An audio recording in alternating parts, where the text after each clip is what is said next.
Ang ganda ng panahon. Okay yung mga tinda nito ni ate oh. Magandang mga sombrero. Park mo na to. Uy, may 1,000. Ilang park natin dito. Jackpot ako dito ah. Teka. Park tayo dito. Hello po.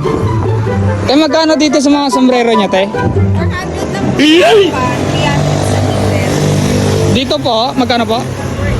400. Ito ano yung mga yan? Close cut po siya, 500 lang. 500. Ah. Sa mga shorts nyo po, magkano? 300 each, overall. 300. Dito sa jacket, te. 1,000. Pa? 300 lang. 300. Sige, te, yung ano na lang, te. 500 po dyan sa ano na close cup po, no? Wala na pong bawas, te. Wala na, fixed price na po. All out po kasi. Sige, te, pabili ng ano, ng isang close cup. Ito po, maganda to yata itong color green yan. Opo, green-minded kasi ako, te. Yan na lang.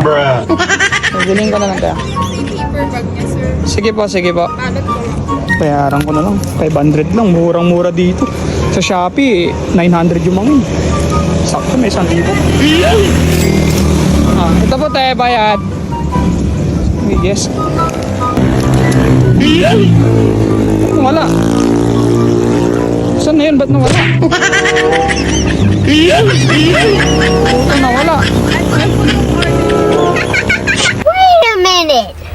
Who are Nasa ba? Lupit ng marketing strategy ni ate ah.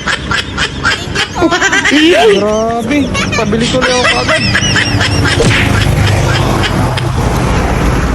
Ako pa nawalan ng 1,000. Ay, ng 500. Ate, pwede ba ibalik? May sombrero pa kasi ako, te. Puta. Namigay ako 1,000 ah. Ay, ng 500 ah. Te, alam. Budol ako.